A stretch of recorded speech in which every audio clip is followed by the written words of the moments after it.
안녕하십니까. 매일 아침 조간신문의 주요 기사를 딱딱 풀어서 해석해드리는 조간 딱풀 12월 6일 월요일 인사드립니다. 자, 오늘은 우선 이재명 민주당 대선 후보 지난 주말 동안 벌였던 활동 기사부터 쭉 소개를 먼저 드리겠습니다. 간략하게. 자, 여러 메시지를 유권자들에게 발신을 했습니다. 조선일보 보시면은 이재명 청소부 아버지 비천한 집안 가족 사건에서 감성에 호소했다. 자, 주변에 형수 욕설, 형 강제 입원, 또 조카 살인 사건 변호 이런 이야기들이 있었죠. 그래서 내가 원래 비천한 집안 출신이라서 비천한 집안에서 개천에서 용해났는데 내 주변에 좀 그런 사람들이 많이 있다. 이렇게 이야기한 겁니다. 주변에 더러운 게 많이 나온다. 이런 이야기까지 했습니다. 그래서 가족사 논란에 이 선제적인 대응에 나선 것이라 그렇게 분석을 하고 있고요. 제 출신이 비천한 집안이라서 주변에 더러운 게 많이 나온다. 이렇게 하고 인생에서 가장 후회되는 일, TV 프로그램에 출연해서 돌아가신 형님과 화해 못한 것, 이재선 씨 회계사 있었죠. 서로 막말을 주고받았던. 그리고 아버지는 화전민 출신, 화장실 청소부, 어머니는 화장실 지키며 10원, 20원의 휴지를 팔았다. 큰 형님은 또 탄광 건설 노동하다가 추락사고, 이렇게 누님은 요양보호사, 정신질환, 이렇게 쭉 가족사를 설명을 합니다. 제가 그렇게 태어난 것을 어쩌겠나. 그러나 진흙 속에서도 꽃은 핀다. 자, 이렇게 일종의 이 가족 주변에 대해서 여러 논란들이 일어나니 이 가족사가 상당히 어렵다. 과거에 어렵다. 이야기를 하면서 그것은 내 책임이 아니지 않느냐. 그래서 나는 이 진흙 속에서도 피는 꽃이다. 이렇게 이야기를 하는 겁니다. 근데 부분적으로는 좀 논란이 되는 것도 있습니다. 아버지가 하전민이고, 화장실 청소부를 하셨다. 이렇게 했는데, 또 큰 형은 유튜브 채널에 나와서, 아버지가 공군 대구 동촌 비행장에서 근무하면서 영남대, 옛 청구대, 법대를 다녔다. 이렇게 이야기를 했습니다. 그리고 또 이재명 후보도 저도 그 방송에서 들은 적이 있는데 아버지가 학비 때문에 대학을 중퇴한 청년이다 이렇게 했습니다. 그런데 화전민하고는 좀 안 맞죠. 자, 이런 논란들이 있는데 어쨌든 지금 이슈들을 이재명 후보가 계속 확산해 나가고 있습니다. 동아일보 보시면은 이재명 군사 정권 안 되듯이 검찰 정권도 안 된다 이렇게 윤석열을 정조준했다. 자, 제가 계속 이재명의 메시지를 소개해드리는 이유가 있습니다. 잠시 후에 말씀을 드리죠. 전북 유세에서 연일 강경 메시지. 윤석열 캠프에는 유력 인사 중에서 검찰 출신이 10명이 넘는다. 검사 세력이 검찰국가 만들려고 도전한다. 기본소득, 국토보유세 이런 정책들도 국민 동의 없으면 어떤 것도 안 하겠다. 이렇게 신축성을 막 보이죠. 그리고 부동산, 조국 사태에 또 고개 숙였다. 그래서 실용주의 앞세워서 중도청 공략에 나섰다. 자, 선거운동을 제대로 하고 있는 겁니다. 중앙일보 보셔도 사시부활론, 이번엔 사시부활론까지 꺼냈습니다. 여권 내부 노무현이 없앤 건데 사시부활론까지 꺼내면서 중도 또 일부 보수층에 다가서는 이런 선거운동을 벌이고 있는 겁니다.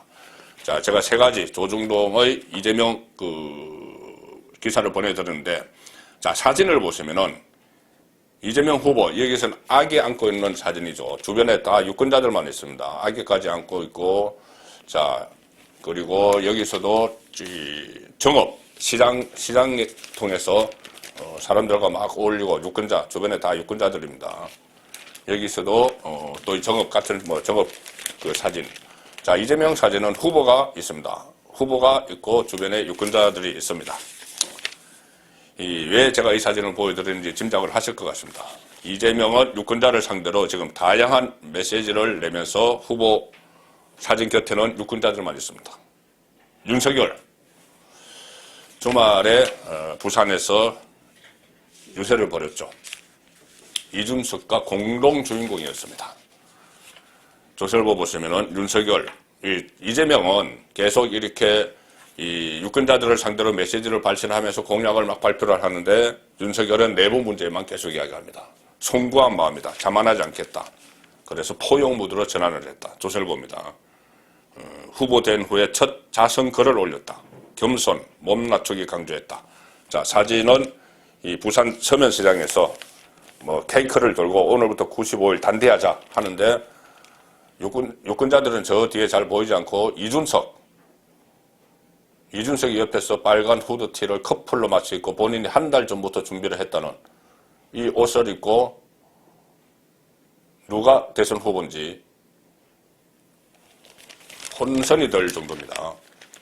김종인, 김병준, 이준석과 함께 선대위 단합된 힘 보여드릴 것. 김병준, 김종인, 이준석, 또, 이런, 어쨌든 이 서면에서 이런 기사가 있었고, 그 옆에 기사 보시면 부산 루빈, 윤석열, 이준석. 부산 루빈, 윤석열이 루비하지. 왜 이준석이 왜 같이 루비나요? 빨간 후드티가 눈길을 끌었는데, 이준석은 누구나 만들어 입고 오세요. 내가 이 차관한 후드티, 여기 가슴에다가 같이 사진 찍고 싶으면 말씀해 주세요. 이런 것도 써놨죠. 한 달 전부터 이거를 준비했다고 합니다. 두 사람 같이 입고 다닌다고. 후보 윤석열이 아니고 대표 이준석 자기까지 같이 입고 다니겠다. 자, 이 상황. 동아일보 보시면은 윤석열 부산서부터 북상하겠다. 그런데 이준석과 빨간 후드티 맞춰 입고 유세를 벌였다. 빨간 후드티 맞춰 입고 둘이 같이 유세를 벌입니다. 그리고 이준석은 이것을 가지고 비단 주머니 이야기를 했는데 또 앞으로 비단 주머니 계속 내놓겠다. 이런 식으로 이준석 본인도 같이 대선 주자처럼 같이 뛰어다니겠다는 이야기죠. 윤석열, 이준석의 선거운동 기획 정권 좋다. 또 이렇게까지 이야기를 해버렸습니다. 그러니 이 선거운동 기획 정권을 줬지만 이것은 윤석열을 위한 선거운동을 해야 되는 것인데 이준석은 본인 거 지금 같이 하고 있습니다. 오히려 본인이 더 내가 이거 기획했어. 이렇게 앞세우면서 본인을 더 앞에 내놓고 있습니다. 자, 옆에 이준석만 있는 것도 아닙니다. 김종인도 돌아왔습니다. 동아일보 일면 사진 보시면은 한쪽에서 이재명은 정읍에서 떡집에서 떡을 구입하면서 대통령 합격 떡 이렇게 하고 있는데 이쪽에서 한쪽 윤석열은 지금 김종인 지금 현장에서 뛰어야 되는데 어제 김종인 당사 온다고 하니 또 당사 가서 김종인 또 맞이하는.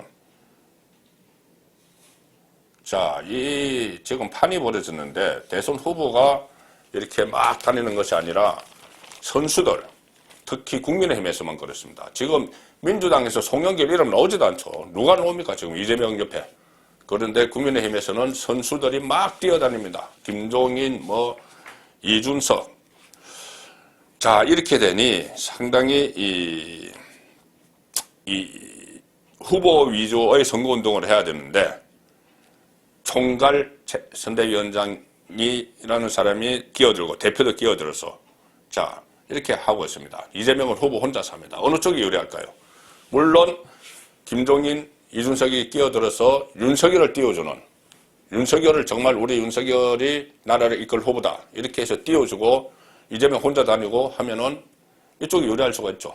그런데 그것이 아니고 지금 전부 지금 자기 정치합니다. 윤석열을 당선시키기보다는 자기들 부각시키고 정권을 내가 가지고 하겠다. 그리고 아마 이것은 대선 후에 새로운 정부, 윤석열 정부가 들어서면은 그것을 뭔가 또 농공행상에서 지분을 가져가려고 하는 자, 그런 포석이죠. 그리고 거기다 또 이준석은 차차기 대통령을 노리는지 모르지만은 자기 선거운동을 지금 전국을 다니면서 하고 있습니다.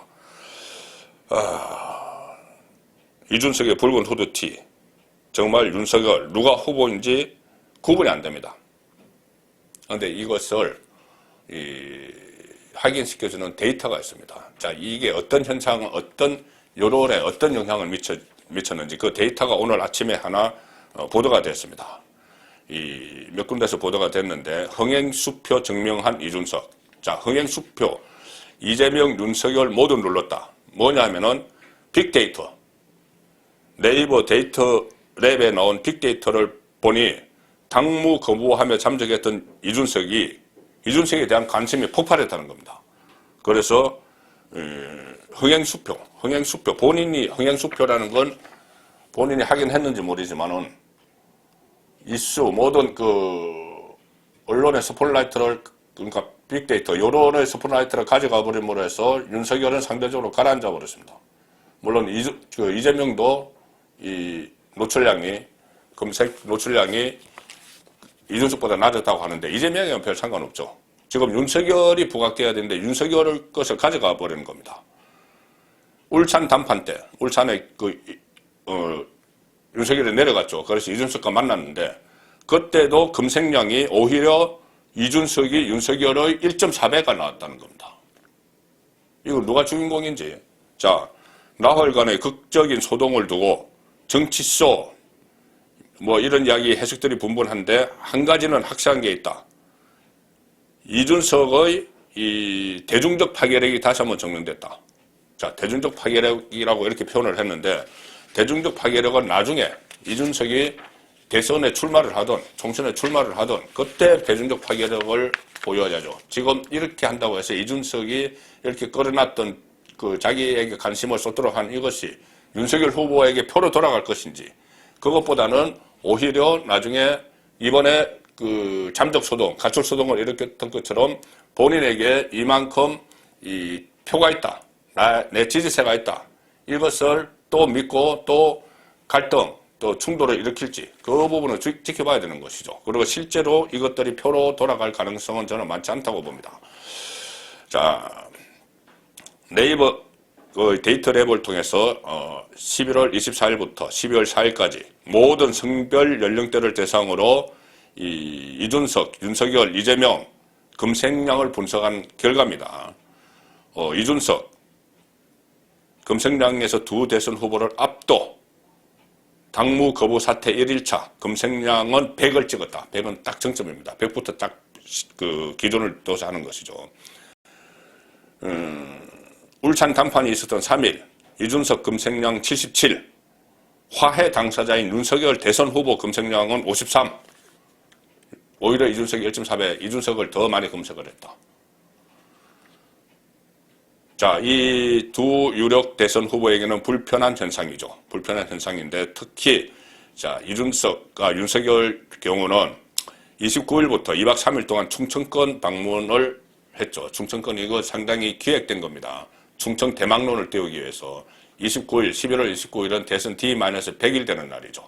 그래서 충청권에 가서 충청 대망론을 일으키기 위해서 2박 3일 동안 그리고 또 이것이 윤석열 선대위 1차 인선 이후의 첫 지방 행보입니다. 세종시를 설계했던 김병준도 같이 갔죠. 충청의 그 중진위원 정진석도 같이 했고. 자, 이래서 상당히 기획에 상당히 공을 들인 그런 프로젝트였는데 그 29일 저녁에 이준석이 시중에 SNS 글 하나 남기고 그렇다면 뭐 여기까지입니다. 하나 남기고 그 다음부터 잠적을 해버려서 모든 여론의 관심은 이준석에게 쏠려버렸죠. 그래서 윤석열의 충청 행보는 거의 언론에 보도도 되지 않는 그런 상황을 당대표 이준석이 만들었던 겁니다. 자, 그렇게 되니 여론조사에서도 윤석열이 하락하겠죠. 오히려 이준석과 갈등이 막 부각이 되면서 윤석열에 대한 실망한 또는 이준석을 지지했던 뭐 2030 제가 어제 저희 30대 지지율 추이를 분석을 해드렸습니다. 그러니 전체적으로 윤석열의 지지율이 떨어져서 지난 금요일날 발표된 조사에서 원래 2주 전에는 갤럽 조사에서 2주 전에는 11% 윤석열이 앞섰는데 36대 36 동률이 나왔죠. 그 조사뿐이 아니고 최근 들어서 이 머니투데이 더 300이라는 이 매체에서 일주일 동안 실시된 모든 여론조사, 뭐 갤럽, 리얼미터, 뭐 전국 지표조사 여러 개 있죠. 그것을 전부 다 통합을 해서 전수 분석을 하기 시작을 했습니다. 자, 지난 12월 첫째 주 전수 분석을 하니 윤석열 36.1, 이재명 35.5 거의 뭐 차이가 없이 좁혀져 버렸습니다. 12월 첫째 주 조사는 11월 29일 날 가출을 한 이준석 그 논란이 화제가 됐던 그 시점에 조사한 것이죠. 윤석열의 지지율이 확 떨어져 버렸습니다.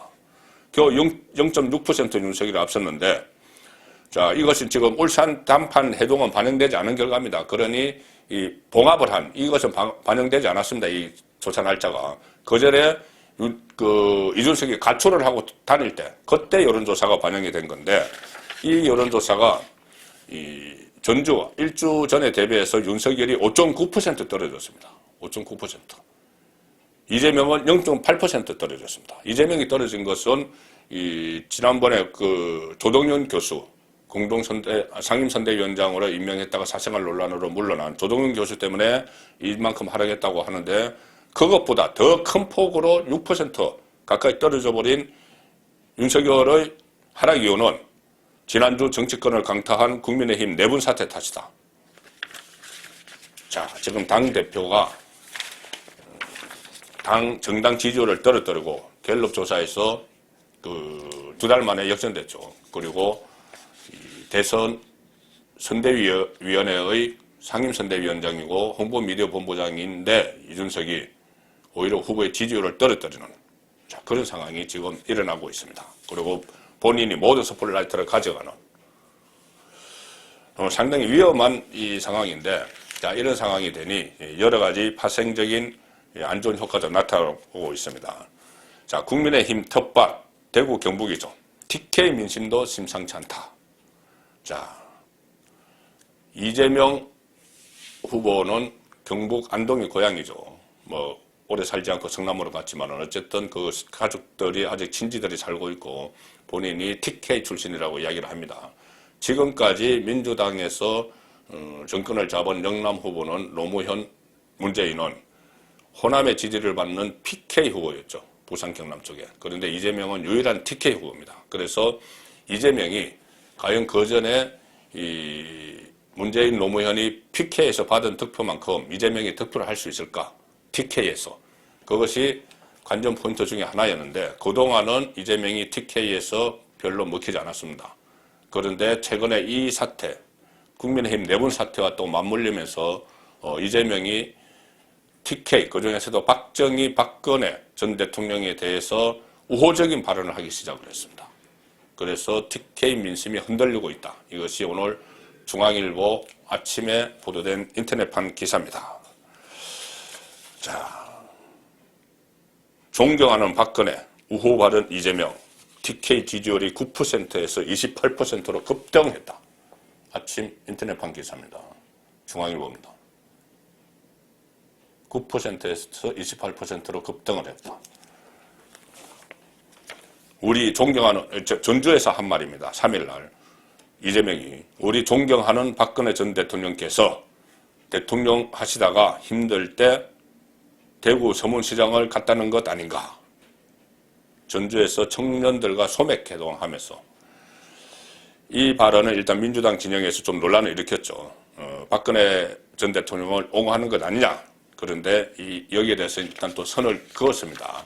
옹호하는 게 아니고 그냥 이 어떤 단순한 표현이다. 뭐 이재명 그런 식으로 이야기했지만 어쨌든 진위가 뭐든 간에 박정희 전 대통령에 대한 우호 발언도 최근 한 몇 번 했습니다. 그리고 10월 10일 날 민주당 대선 후보 수락 연설에서 유용하고 효율적이면 진보 보수와 좌파 우파, 박정희 정책과 김대중 정책이 무슨 차이가 있겠는가 이렇게 이야기를 했죠. 그리고 2일 선대위 출범식에서는 박정희 대통령이 경부고속도로를 만들어 제조업 중심 산업화의 길을 열었듯이 이재명 정부는 탈탄소 시대를 질주하며 새로운 미래를 열어나갈 에너지 고속도로를 깔겠다. 이렇게 또 박정희 전 대통령을 이야기를 했습니다. 자, 이렇게 되니 이 여론조사가 뭐냐면은 갤럽 조사입니다. 한국 갤럽 조사인데 지난 3일에 발표됐죠. 금요일 발표된 한국 갤럽 여론조사 이 대선 후보 지지율 중에서 TK 부분을 대구 경북을 빼보니 대구 경북에서 지지율이 28% 나왔습니다. 2주 전 조사는 9%였기 때문에 2주 만에 19%포인트가 올랐습니다. 반면에 윤석열은 TK 지지율이 49%로 2주 전 54%보다 5%포인트 줄었다. 물론 이 갤럽 조사에서 갤럽 조사 전체 샘플 수가 1000명이죠. 1000명인데 이 대구 경북만 따로 뽑아보면 한 100명 정도입니다. 100명 정도라서 샘플이 적기 때문에 큰 의미를 TK 민심이 뒤집어졌다 이렇게까지는 할 수 없지만은 그 추세는 알 수 있는 것이죠. 추세는 알 수 있는 것입니다. 실제로 영남일보가 조사하는, 지역 언론이 조사하는 그 샘플이 한 대구 경북 한 2,000명 되는데, 그 대구 2,000명 정도 샘플로 조사를 했을 때 윤석열은 항상 50%보다 훨씬 상회하는 지지율이 나왔습니다. 대구 경북에서. 그런데 여기서는 어쨌든 이 샘플이 작기는 하지만 40%대로 됐다는 것이죠. 이재명은 그 사이에 무려 19%포인트는 올랐고. 자, 이런 상황이 지금 선거 90일 남겨두고 나타나고 있기 때문에 앞으로 이것이 좀 국민의힘에서는 우려되는 상황일 수도 있다. 왜 그러냐면은, 자, 민주당은 이렇게 분석합니다. 이재명의 TK 득표율이 25%만 돼도 대선 승리에 한 발짝 다가갈 수 있다. 이렇게 분석을 합니다. 25%만 돼도. 그런데 지금 28% 일단 나왔죠. 뭐 앞으로 변화도 있을 거지만은 왜 25%가 나오냐면은 역대 민주당 후보가 대구 경북에서 한 번도 받지 못한 게 25%입니다. 노무현 전 대통령은 16대 대선 때 18.67% 얻었고, 부산 출신이죠. 부산 경남 출신이죠. 문재인도 대구에서 18대 19.5%, 19대 때 21.76, 25%를 받은 적이 없다. 그래서 아마 한 25% 정도만 받으면은 또 대구 경북은 유권자가 많죠. 호남보다. 그래서 이 성산이 충분히 있다. 이렇게 하는 상황에서 이재명의 지지율이 일단 25%가 넘게 나타났기 때문에 상당히 고무되는 그런 분위기죠. 일단 TK 정서, 뭐 저도 대구 영남일보에 몸담고 있으니 TK 정서를 말씀드리면 정권 교체 의지가 상당히 높은 것은 사실입니다. 그래서 윤석열 후보가 검사 시절에 이 박근혜 전 대통령 탄핵까지 이어진 최순실 특검의 수사팀장을 하고, 그 다음에 서울중앙지검장이 돼서 이 이명박 전 대통령 구속시키고 박근혜 전 대통령 추가 기소하고 막 그 보수 정권에 대한 수사를 강하게 했죠. 그래서 이 뭐 검찰총장도 되고 나중에 문재인 정권과 싸우다가 이 야당의 후보가 됐는데, 자, 이렇게까지 되면서도 윤석열 후보를 많이 지지했던 이유는 이 정권 교체 열망 때문입니다. 문재인 정권이 워낙 실정을 많이 하고 갈라치기 하고 국민 갈라치기, 국민 분열 이런 게 있기 때문에, 또 부동산 정책도 그렇고 정권 교체 열망 때문에 윤석열이 그나마 지지율이 가장 높게 계속 나왔으니 윤석열을 지지하는 건데, 이 일부에서는 윤석열 후보에 대한 반감이 여전히 있는 것이 사실입니다. 박근혜 전 대통령을 과거에 지지했던 향수를 잊지 못하는. 자, 그런데 지금 윤석열 후보 주변에 있는 이준석과 김종인 보면은, 이준석은 탄핵 국면 때 유승민 따라가서 탄핵에 찬성을 했죠. 그리고 다시 돌아와서 당대표 경선을 하면서 탄핵에 찬성한 것에 대해서 후회하지 않는다는 말을 했고, 지금이라도 하겠다. 대표할 때, 대표 경선 때는 내가 대표가 돼도 박근혜 전 대통령 사면을 건의하지 않겠다. 문재인 정부에 건의하지 않겠다. 실제로 그 사면자 한마디도 안 하고 있습니다. 이런 상황이고, 김종인 총괄선대위원장은 2012년 대선 때 박근혜 후보 캠프에서 국민행복추진위원장을 맡았는데, 선거 막판에 목리, 의기장, 지금처럼 그렇게 해서 아주 당무 보이콧을 하고 오히려 큰 부담을 줬습니다. 일부에서는 킹메이커 하는데 오히려 큰 부담을 줬죠.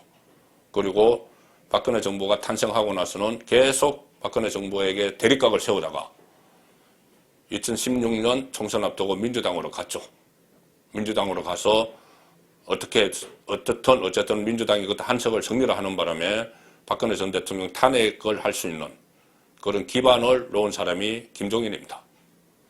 그렇기 때문에 이 윤석열 주위에 있는 이준석, 김종인이 김종인을 TK 민심이 어떻게 받아들일지, 그 부분도 상당히 중요한 변수가 된다고 저는 생각합니다. 앞으로 이 두 사람을 제가 정가 뒷담화 시간에 토요일 날 말씀드렸듯이 지금까지는 잘 어떻게 보면 조정을 했습니다. 윤석열이 당하는 것 같지만 당하지 않고 오히려 빈손으로 들어오게 만들고 또 백기투항을 하게 만든 그런 정치력이 있었죠. 앞으로 남은 90일 동안도 그런 정치력을 발휘할 수 있을지 지켜봐야 할 대목 같습니다. 12월 6일 보내드린 조간 딱풀이었습니다.